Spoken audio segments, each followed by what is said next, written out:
Welcome to Professor Game Podcast, where we interview successful practitioners of games, gamification, and game thinking who brings the best of their experiences to get ideas, insights, and inspiration that help us in the process of getting the students to learn what we teach.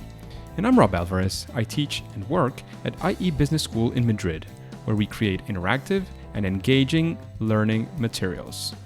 Want to know more? Go to professorgame.com/subscribe, start on our email list, and ask me anything. So, hello engagers, welcome back, because today we have another of our Greek friends, not too many of them that I've met before, but today we have Antonis. So Antonis, are you prepared to engage? I was born prepared to engage, my friend.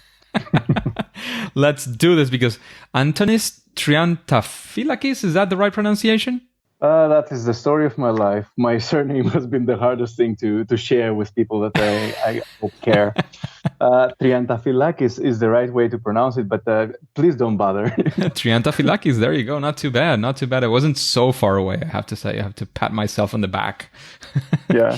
And we have Antonis today because he's a soft skills trainer, facilitator, and consultant who combines experiential learning with gamification to ensure a holistic, playful, and impactful approach to capacity building, which is adaptable to the learner's needs. So is there anything we're missing out from that intro, Antonis, that you'd like to mention?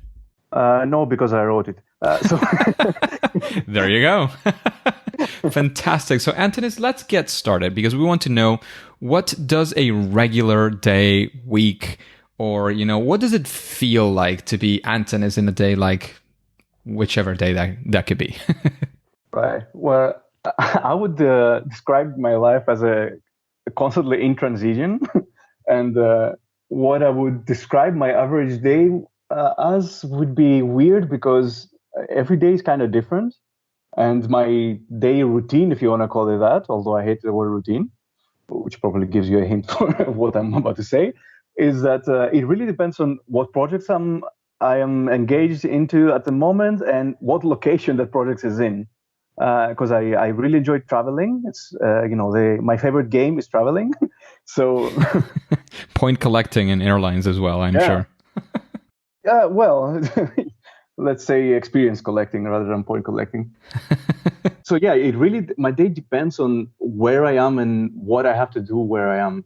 I really like to take a lot of projects that have to do with engaging with different communities and fulfilling different goals and people learning something different. So my average day would be, wake up at a random place at a random time, have a shower, drink some water, and jump into the day's obligations or tasks that I have to fulfill. That sounds great. Sounds exciting. So we always dig right in right after this question, because we really like to know one thing, which is stories, and the other thing, which is fails or first attempts in learning. So Antonis, can you give us a story of a time when, again, you set out to do something and it was either spectacular or at least very interesting for you and full of learning, or something came up?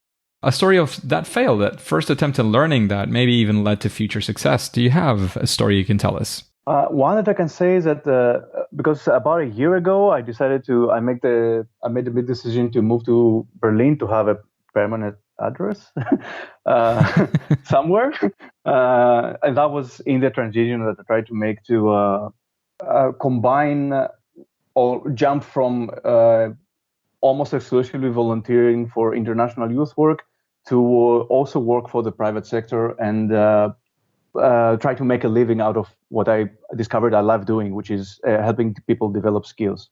And gamification came along the way on that. So one failure that I could mention here is that at one point after moving, I decided to focus on HR managers when it comes to the private sector, because I felt the skills that I could develop and I could apply gamification and training too were more related to human resource management. What I discovered in practice is that this was kind of a wrong decision, because HR managers, at least in Berlin, don't really have decision-making power of participating into training events and courses and being able to pay for that, because it's usually a C-level manager that decides for them and decides that, hey, you push my employees to attend this course because I decided that this is what is needed, which is counterintuitive when it comes to companies being productive, as far as I'm concerned. But that's the way the game is played here. So it was a wrong decision to focus on this target group. And once I started focusing on different target groups, let's say, I started gaining more success, although I'm still on the way of being successful in that regard. And I'm guessing as well that there was a lot of gamification involved in those trainings. So what would you say, Antonis, because I'm guessing that this was some sort of pivot or iteration that you did here. What would you say was a key lesson for you? Something that you learned and you would tell your past self, like maybe not exactly do this, but if you could give a general advice, like a generalizable concept, what would you say your past self or somebody who's going through something maybe similar? Analyze your target group. Make sure that you're focusing on the right target group for what you're trying to achieve. Because if you have clarified goals and then you decide on a target group that you assume will be relevant to those goals, and then you end up like I did, realizing in practice that it's not, then I could have probably avoided that if I could have done more research on what exactly are the tasks of this target group, what are they supposed to do in their everyday lives or jobs, and how what I can offer is related to that. Because if I've done so, I could have probably avoided some failures in that regard, and I've chosen a different target group earlier on.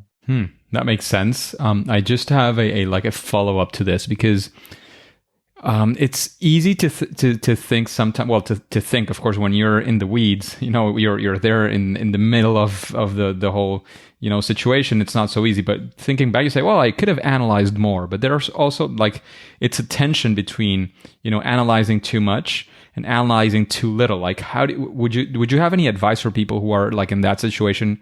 How do you gauge what is maybe too much, or maybe how you realize it was too little? Do you have any quick tip or advice on that side? I would give myself a time limitation, so set a specific deadline, and after which I will just jump on and do it, even if I'm not certain. Because if we're waiting for the perfect moment to take an action, then we will never take that action. There is no such thing as a perfect moment.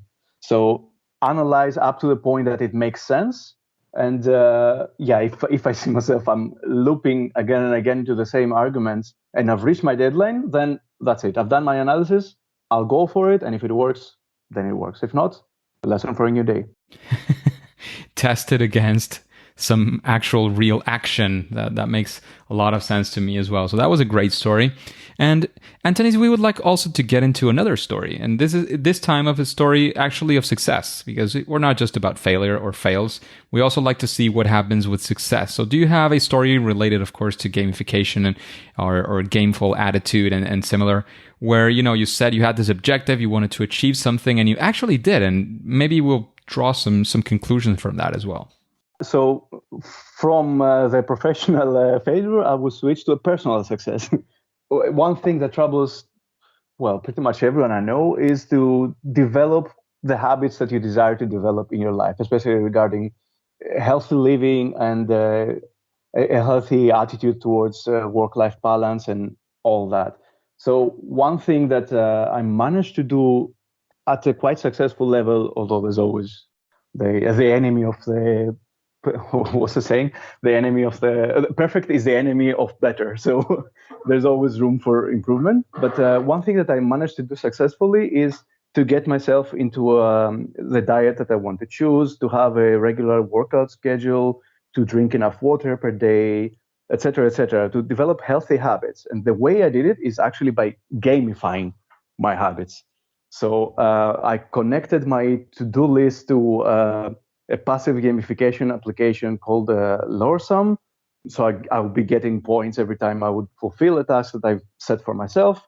And I've set up some regenerative tasks, which means if I fulfill it, then it appears again, either instantly or the next day. So that would be for custom habits that I want to develop, or things that I want to do every day. So that's actually, I managed to be motivated and to keep consistency in my own my own goals for myself. So that I can call it a success, and I can recommend it to everyone to gamify your life. That's the best thing you can do. So you can, and you used the support of an app as well. That I think that one of the relevant things here is to keep yourself not only motivated, the app like helps on that, but also like what do you put there? What do you not put there? How do you keep yourself accountable as well for putting it there? It's an interesting world. I think there's a lot to do there. I know I tested out the app Habitica. I'm not sure how to pronounce that. Habitica or Habitica or something like that. It's pretty cool, actually. With the Octalis group, I did part of we did an analysis on how the app works and how it can be improved. It's a very interesting one. I haven't tested the one that you mentioned, and I do think there's a lot of interesting stuff that can be gained from that. And would you say, like, would you attribute or at least a large part of your success to using the app? Maybe, any secret, sort of, so to speak, that you can give us of how you did it and how you managed to do it successfully? Because I'm sure many users, log in, register, do it for a day or two, and then, just lose motivation or whatever that could be.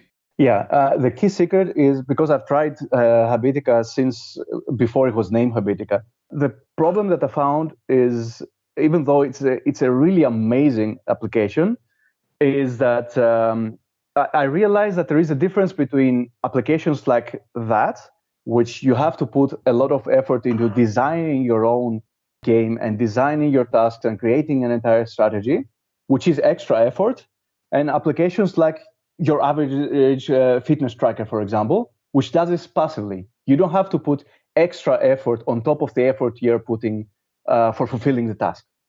And passive gamification on an application that is intending to assist you into a positive habit creation, I think is one key secret to not have to put extra effort on top of the effort that I'm putting for my task into this application. So the reason I liked this application, it actually ended up being a way that led to this success, is exactly that. And it's good for passive gamification. So I already have my to-do list on another application that is linked. So basically, I get extra points, and there is an existing lore, and there is an existing structure that I don't have to define myself. I just watch, and it develops the way I develop my tasks. I perform my tasks, and it just works on its own without me having to put the extra effort. So this is, I think, the key secret that I can take away from it. Interesting. I would actually, I was, what you were talking, and I was imagining a game I'm playing right now on the PlayStation is a Batman Arkham Knight. And I was thinking, like, well, imagine you're doing your fight with whatever, enemies you're facing. And then you also have to go ahead and like pause or something and go ahead and record the points, the moves that you did, the ones you didn't do. Like it stops being, I mean, there is a big difference between just doing what you're doing and that being recorded, and you having to do the recording itself as well. It's almost like not only designing the game at the start, but also, leading the game in every single point. So I think there you have a very interesting point there in how much we do already for our players, because it's probably, again, I don't know about the app, but it's probably already sort of designed for just a specific group of users. One thing that maybe Habitica also tries to do is the fact that it's trying to be for almost everybody. Maybe that could be part of the thing. Like it could be used in so many ways that maybe it's harder to see how I would use it in my, my objectives. That could be a key lesson there, I would say.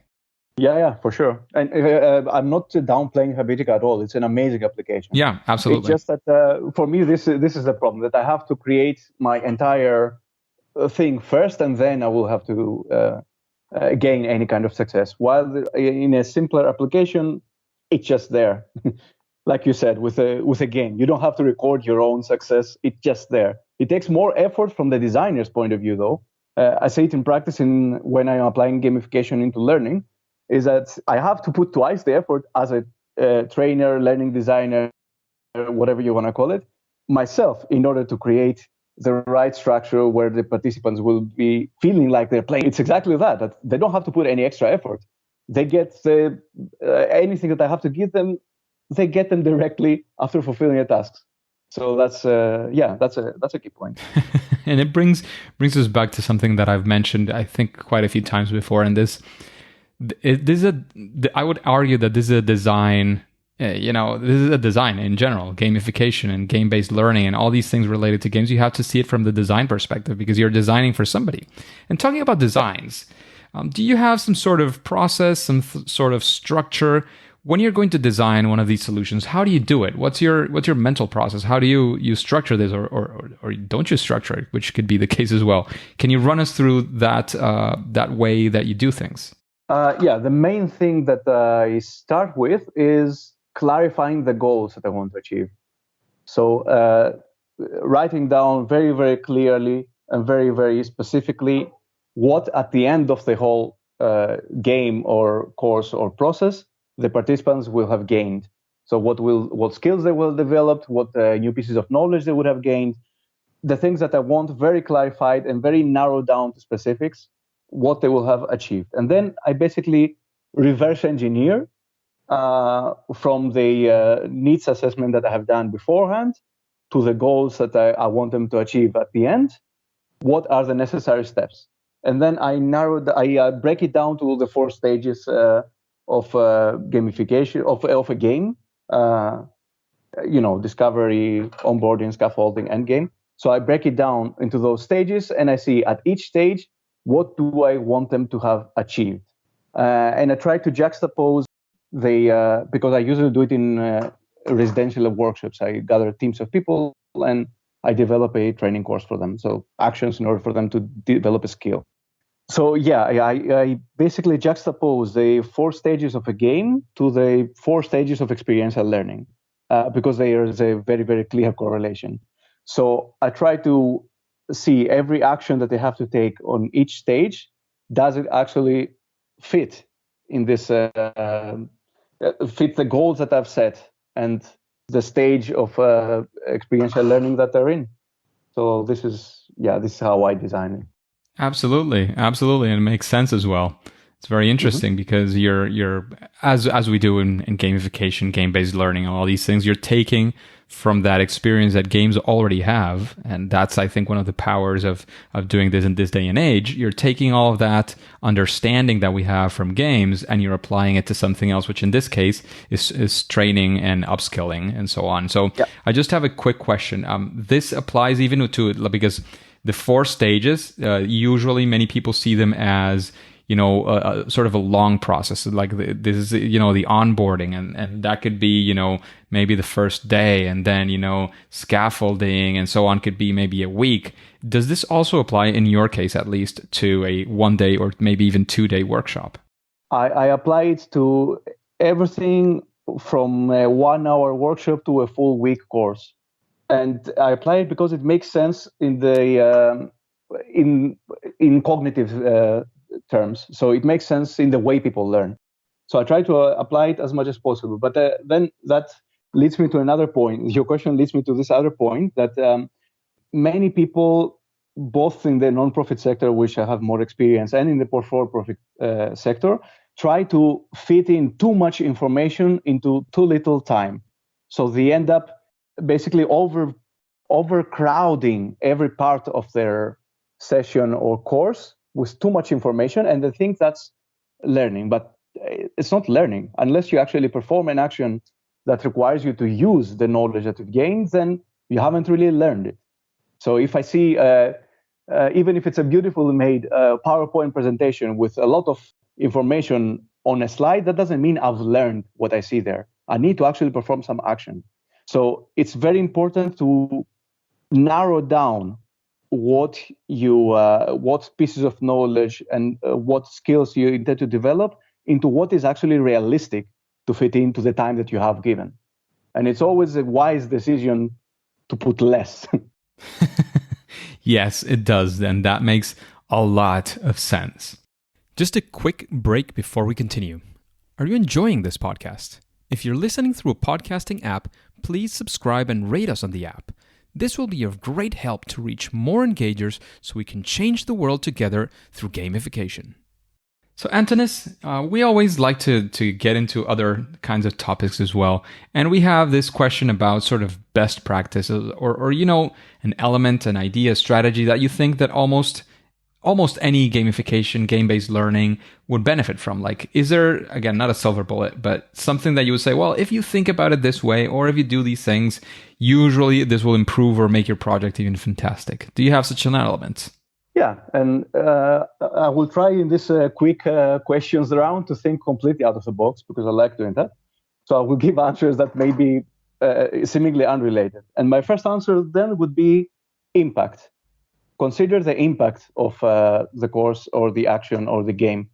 What is the social impact that you're achieving? How are your learners or your players getting better, becoming better after this? Very interesting. And that way, of course, you see what your objective is about. And there you have all this whole reflection that is very, very impactful in the end. Mm-hmm. So after listening to these questions, to the whole vibe of the podcast, I know you've listened as well before. Is there anybody that comes to your mind, somebody that you would like to listen to and probably hasn't been yet in Professor Game? Yeah, I was thinking, again, out of the box, Ken Robinson had this incredible and the most popular, more than a decade later, TED Talk about how schools kill creativity. And I'll be interested. What does Ken Robinson think now about gamification, now that it's becoming a trend and it's just started to enter the field of learning and education? I'll be really interested to see what he thinks. Interesting. So, Anton is in the same realm of recommendations. Is there any book that you would recommend to the engagers, and why would you recommend that book? Yeah, I had in mind a book called Ishmael by Daniel Quinn, and that's a philosophical novel from the 90s. The reason I like it, even though it's not directly related to gamification, is that it helps people breaking down the assumptions that they may have and the social biases and the cultural biases through a form of a Socratic conversation that the main character is having. The reason I recommend that is that gamification requires a lot of thinking outside of the box. So this book is one of the best and the most extreme that I've seen in existential terms, achieving this thinking out of the box. Outside the box. I think that pretty much defines what gamification is all about. Yep. So talking about recommendations, sort of a recommendation, as I would like to know, what is your favorite game? Yeah, I always find trouble answering that question because I have many and I change my mind every now and again. But I would point out to the board game called Dixit because it's super simple and it's replayable infinite times because the game basically is different according to who is playing it. It has to do with interpretations of images, basically. So if played with a different group, you have a completely different game. And because it has really, really nice illustrations on the cards that are used, it's also a very, very frequently used deck of cards for trainers, although they don't play the game necessarily, but they use the cards, again, for interpretation. Interesting. We had never had that recommendation, and it's certainly a very interesting game. And talking about games once again, what would you say in gamification, what would you say is your superpower? That thing that you do better or best at, probably than others or than the general public at least? Experiential learning. I have a lot of experience coming mostly from the nonprofit sector, the youth work sector, as a trainer. So that came before gamification. And then I realized, I used to actually play games and I used to do this and this and that. Now I can combine all of them and I can combine the two. So I would say my superpower is exactly that, combining gamification with experiential learning. Yeah, absolutely. And I think to be very fair as well, I think in general, gamification, game-based learning tends to be, it's not a requisite necessarily, but I would argue that it definitely tends to be very experiential as well. So now we're getting to the random question that comes from the audience. So let's take a look at what comes out this time. Okay, so this question comes from Eva Den Heyer. So Eva, you're going to get your answer, or Eva, you're going to get your answer today from Antonis. The question from Eva is, how can you stimulate playfulness with your players? And she has comments. Often I see people playing games with a gaming mindset, problem-solving, focused, and determined. But I would like to see more of the playing mindset, exploring, imagination, without boundaries, etc. What would be your thoughts, your comments on that, Antonis? The first thought that came to mind is allow the players to explore. Many people, even in game design, many designers forget the explorer type of player. They focus a lot on the achiever, the killer, the person that wants to, kill the monsters and get the experience points, and that's it. I would focus on that, on exploring, creating a lot of suitable and aesthetically pleasing environment around the player, the learner, or whatever you want to call the action taker, that they will basically just discover their own answers just because the environment enables them to. Absolutely. Giving a lot of choice, giving a lot of possibilities, giving a lot of possibilities to explore. Again, this could mean, a 3D, super beautiful adventure that is super complex to program, but there's other possibilities to explore. You can think about it as, for example, when you have an RPG, you're asking people essentially what to do. Of course, if it's digital, you have to restrict it to what the possibilities are. But the more possibilities you give, and the more different, again, as you mentioned, not only on slaying the monsters, but also exploring around and seeing what is available. The more you provide for that, the more open the space can be, and the less boundaries you will have. Boundaries exist, and they have to exist, because otherwise we go just into the terrain of play and we get out of games and gamification. But the larger the range of things that you can provide, I would also argue that the more you have space for all that creativity, for all that playfulness, that to be born there. But of course, always remember, and this is my side of the advice, remember what your objective is, what you want them to do, to be able to achieve. And keep that in mind. I'm not saying just tunnel vision people through something, one small thing, and the rest forget about it. But do keep that in mind, because otherwise you will have people just exploring around and not achieving whatever it is that you want them to achieve, which is, in the case of learning, they have to, or you want them to be able to learn something, whatever that could mean. Yeah, of course. It's just that you have your clearly defined objectives. And if you leave space for people to discover their own answers as well, then you're basically enforcing those objectives by the extra knowledge that is only fitting to the people that are discovering it. Absolutely. So, Antonis, before we take off, do you have any final piece of advice? If you do, please let us know. And then, of course, let us know where we can find you, how can we connect with Antonis in the world of the internet, social media, or whatever you want to lead us to. Yeah, a quick advice is that, as we all know, gamification is about motivation. It's not literally about playing games, but it's about using the psychology of games to keep people motivated. And the way you play games is you play them. So for me, the biggest advice would be to discover the game by experience. Don't give all the things that you have to give on a plate. Let people do and focus on that. It's like I would finish with Confucius' famous line: I hear and I forget, I see and I remember, I do and I understand. So this is how people learn, by doing. And that would be my final advice. Absolutely. And where can we find you, Antonis? You can find me on my webpage, mytrainer.cc. You can find my email there as well. And you can find me on LinkedIn with my super long name, or by LinkedIn/it's Antonis. So that's easier. But you will provide the links on the relevant posts on your page anyway. Absolutely. So if you type in Professor Game, you type in the search bar, you type Antonis, that will definitely lead you to this show notes. You will find all the links to the webpage, to the LinkedIn profile, and you will be able to spell the last name when you see it there on the screen. That's a game. I should convert it to a game. Pronounce my name correct and you get a cookie or something. I don't know. There you go. So thank you very much, Antonis. It was very nice to have this conversation. Lots of insights from your experience as well. However, for now, and at least for today, it is time to say that it's game over. Game over indeed, then. See you in the next game. Hey, Engagers, thank you for listening to this episode of the Professor Game Podcast. I hope you enjoyed our interview with Antonis. And do you have any questions like the ones that we asked today to Antonis? Anything you'd like to know? then all you have to do is go to professorgame.com/question and ask your question. If it is selected, it will come up in a future episode and you'll get your answer. And before you go on to your next mission, would you like to know about the next episode of the Professor Game podcast? Well, then subscribe using your favorite podcast app and listen to the next episode of Professor Game. I will see you there.